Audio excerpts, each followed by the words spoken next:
Hello and welcome to this video of what to expect in Endgame when you're going with a certain victory. And in this episode I will be talking about the science victory. The game is Civilization 6, and you may recognize this from the previous Let's Play videos that I've made so far. Numbers 1, 2 and 3, that I'm playing science victory, like I just said, but with the Chinese people as a civilization. So there's a few things I'm going to explain. First of all, I'm playing a different game here than I was in the Let's Play videos, and that's because this is Endgame. Actually, it takes a couple hundred turns to get here, and there's a few things here that I've actually rigged to end up like this. So I can show you guys a few tips and tricks that you might want to use and you might want to avoid. And we're going to be talking about the Endgame science victory as first. For the Endgame in science victory, you basically need to get certain techs, and it all begins with rocketry. You can build a spaceport, and when you've done so you can launch the Earth satellite, which is the very first step. After that you can launch satellites when you've researched the satellite technology, and this is the second space race project. At a certain point you can research robotics, nuclear fusion and nanotechnology, and these will actually allow you to gain the science victory if to build a Mars reactor, Mars hydroponics and a Mars habitation unit, which you then have to actually have to send up into space. With this, that's actually what spaceport is for. So as you can see in this particular game, I've already maxed out all the research. There's no gray areas left at all, and I can just keep researching the future tech for constant more points, which is useful when you're going for a score victory, but I'm going with the science victory here, so we'll leave that for what it is for now. There's actually a few bonuses to this particular kind of the way of playing, because you will definitely get techs first and allow you to build tanks, fighters, etc. at a time. As you can see, it's only 1868. I have jet fighters, I am building nuclear submarines, I have missile cruisers, I'm building a nuclear bomb, which has just actually been completed. I can build thermonuclear bombs. I'll get back to that in just a bit.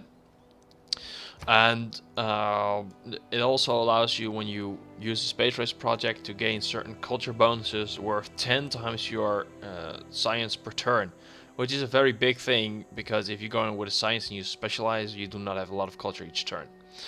So to tell you first off, there is something that you need to be aware of. This is something that happens a lot, and I've rigged the game to be able to show this.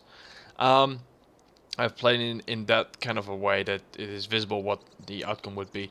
I've specialized a lot in science. As you can see, different cities here have each got a campus district, which is useful, but I specialize too much. I do have a lot of productions. You can see there's a lot of mines. I've got the rural area miracle wonder that actually increases my production. I've got production zones, districts, that kind of thing. But it still takes me over 30 turns to build one of the three projects necessary to complete the actual victory. And that is something that you need to be about. It's good to specialize a lot in science, but if it takes a while longer to complete your research for the Mars habitations, while you have only one, don't worry about it, because it will take you quite a while to actually build one of them. So even when you expand a lot in production, so don't actually worry about that. Worst case scenario, you end up like this, having to research future tech all over again and not being able to do anything else with your science. So that's something else. There's also the possibility of nukes when you get here. You can fire at them, but you can't fire them from cities anymore. You need either a missile cruiser, like so, or a nuclear submarine, like so. And that's because it's a lot harder that way, and you actually have to bring them within range. Of course, when you fired from cities in Civ 5, the range was limited, but they've switched over to more modern kind of weaponry and transportation in this particular game. So that's actually a good thing. You just need to be aware of it. So I've actually built a missile cruiser to keep the city safe, because when there's a nuclear warhead coming and it's within 1 or 2 tiles range, it actually takes down the nuclear warhead. So that'll save my town, my city, when necessary. There's a few things that you should be aware of, but we'll be talking about those in just a few turns, as we are going to see how this is going. Let's select trade route, shall we? Since science is no longer actually an issue, let's go with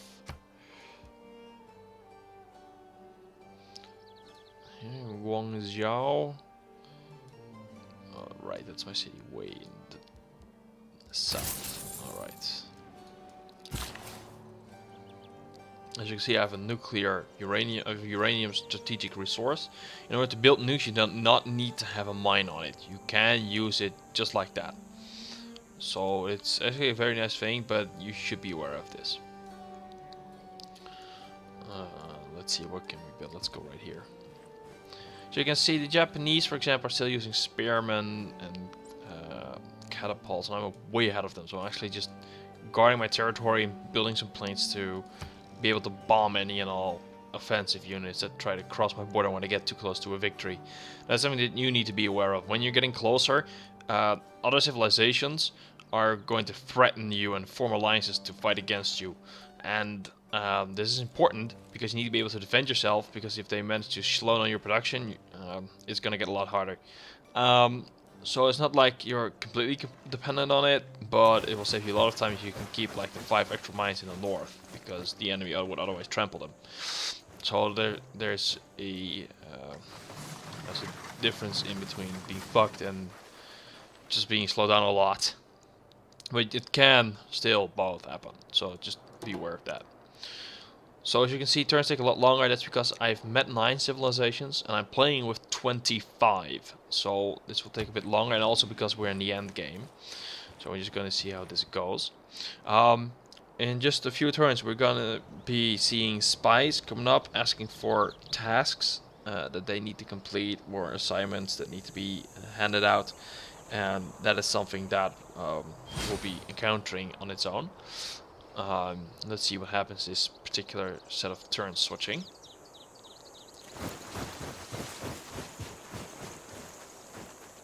There's also the note to make that in the end game, your envoys that you send toward other civilizations are replaced. You can't send envoys anymore. It's part of a civic, and it actually means that you have to place an embassy there. It costs you a bit more gold. Helps you improve relations. You only have to build it just the one time per civ, so that's a lot better, and it allows you to gain more insight into their particular agendas. So the Sun never says technophile, access level secret, so they're just hatching on something. I am friendly with them, so I'm going to try and declare friendship. They do not, so they're working on something in secret. Okay, well, they seem to be good enough anyways. So there's a lot of things you can do, and what I'm currently thinking about is basically just expanding my area to allow more growth into my city, because that's basically what I want. Because it takes 134 turns, 250, so it's a lot. So let's get this show on the road. Let's build a stock exchange. When you complete the globalization technology, you will get the map revealed to you. And that's what you see right now. So I can see all the cities, but I haven't met all the civilizations yet. And I've done it on purpose, because I can do that and it would keep me busy, but I've actually focused on getting the victory here for getting this video. So if you want to go ahead and do that, just go ahead. That's what it's for. I'm just explaining the reason I didn't do it for this particular video. So sewers will actually help you, along with neighborhoods, help you increase your housing. As you may have noticed, I'm still dealing with housing and amenities problems. That's basically because I have barely invested in them. It all comes down to actually just getting those Mars requirements up in the air for the station. And if you do not have it, you cannot win the science victory. So I'm just going to do it bit by bit. And I'm expecting the entry of my spies pretty much this one of these turns. He actually wants his captured spy back. I'm going to refuse that deal unless he gives me a city. He will not accept it, and he will not change it. Then he can... Well, actually just... Fuck off. Let's have a look. Peace has been made, which is a good thing. Can never hurt. Be aware that when you get close to a victory, all the civilizations will start threatening you. This looks a whole lot threatening, even though they're low level units. But this has actually been going on for over 2 centuries. So I don't know what their deal is, but I think Toronto and Hong Kong have got shit with each other. So just whatever works. There we go. That's the sound that we are back in business. So, as you may have heard, I was talking about spies earlier. And there they are. You can actually assign them to other cities and different districts within those cities. And missions that belong with that. Or you can assign them to your own.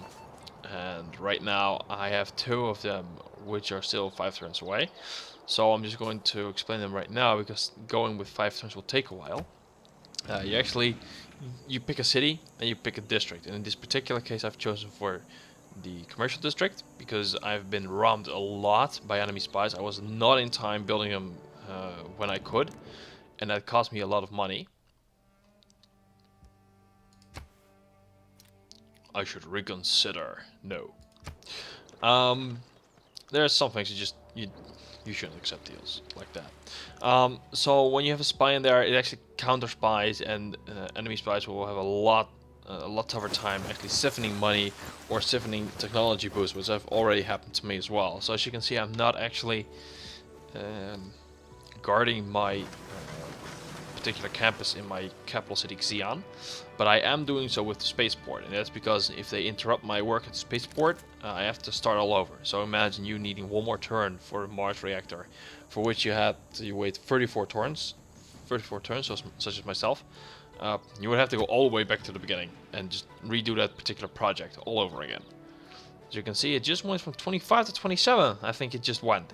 So that's definitely a bad thing. That means that someone is fucking around in my city up there.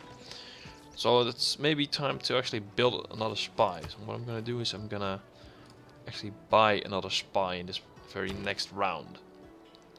Let's see if we can do that. Actually, it's not listed. So that might be an issue. Certain units you cannot buy, and certain units you can only buy with faith, which I will actually talk about in a very different video. So this is actually a kind of Our shit. military is now trained in the way of combining 3 units into a single army. Much larger and more... When they are preparing for war, those who rule by force speak most coldly. So I've completed Civic, which allows me to have a defensive pact. This is for something you can do with a civilization in which you are allied and declared friends. For an alliance, you need to be declared friends. So that's pretty much it's actually a ladder of some sort.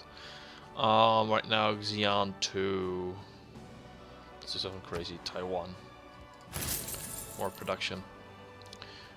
We're going to choose a civic, and I'm thinking. About ideology, but it may not be necessary.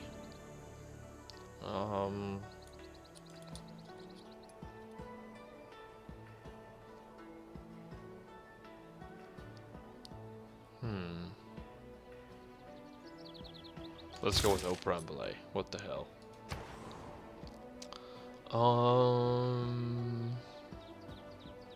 I could build more spaceports, but it would take a lot of turns, and by the time this is done, I already have started the final project because I've already completed one of the Mars projects already. So that's something I'm definitely not going to do. Let's go build a spy, since we can't buy one. So this is a good thing to do.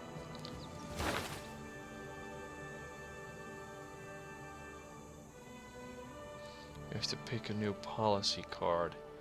Well, when you're going with science production, military academies and seaport generate +1 science is a very good one, but I'm already beyond the point that I can actually use science for something. I mean, I'm stuck on the final tag just to repeat it. So I'm looking at different things.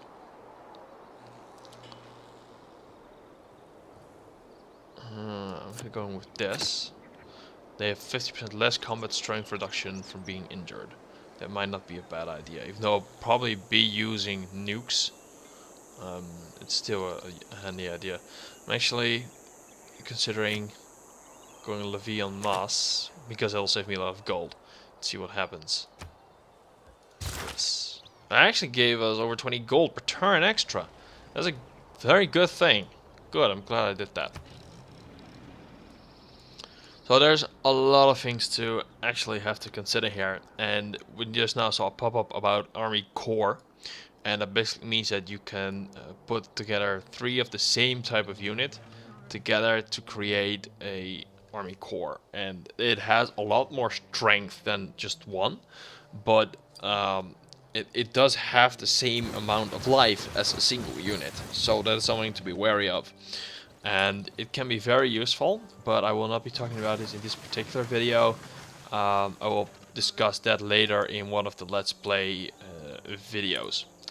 So right now I have nothing else that I would want to explain to you right now. You've seen what to expect with a endgame in a science victory. If you have any questions, please do post them below, and I will try to answer them as best I can.